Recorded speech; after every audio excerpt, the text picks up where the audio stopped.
कर्नाटक में मुस्लिम आरक्षण के मुद्दे पर भाजपा के सांसद संबित पात्रा ने कांग्रेस पर जमकर हमला बोला है। संबित पात्रा ने कहा है कि बाबा साहब आंबेडकर धर्म के आधार पर, रिलीजन के आधार पर रिजर्वेशन के बिल्कुल पक्ष में नहीं थे। इस मुद्दे पर भाजपा के सांसद संबित पात्रा से बातचीत की है हमारे सहयोगी शैलेंद्र मिश्र ने।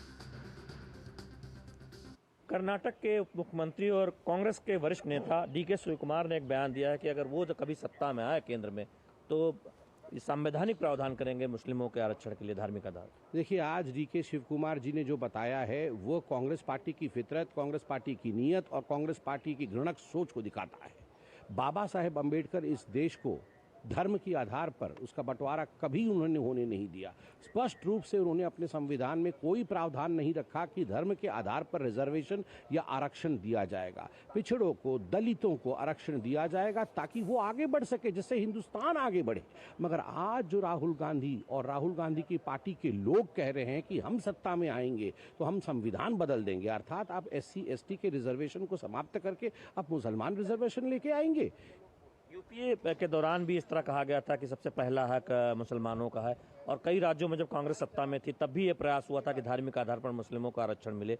तो क्या ये संदेश देने की कोशिश है, तुष्टीकरण की राजनीति है मुसलमानों को अपने साथ रखने की? नहीं, तुष्टीकरण की राजनीति अलग चीज होती है। तुष्टीकरण से आगे की राजनीति है, ये देश के बंटवारे की राजनीति है। और याद करिए, राहुल गांधी जी ने एक बार उनके मीटिंग में कहा था कि हाँ, हम मुसलमानों की पार्टी है।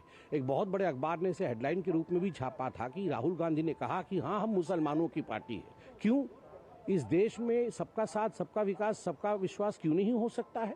इस देश में हाँ, हम मुसलमानों की पार्टी की राजनीति क्यों चलेगी? और संविधान बदल दोगे आप, जो बाबा साहेब अम्बेडकर जी ने बड़े शिद्दत के साथ और अपने हृदय से बनाया है इस देश को जीवित रखने के लिए, आप SC ST के अधिकार को मार दोगे? ये हम होने नहीं। क्या डिमांड आप कर रहे हैं? आज राहुल गांधी जी को और सोनिया जी को इस पूरे विषय में माफी याचना करनी होगी, क्योंकि ये डीके शिवकुमार के बयान नहीं है। शब्द डीके शिवकुमार के हो सकते हैं, मगर ये सोच राहुल गांधी परिवार की है।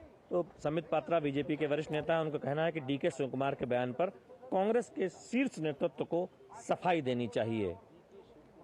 कैमरामैन राणा के साथ शैलेंद्र मिश्र, DD न्यूज, दिल्ली।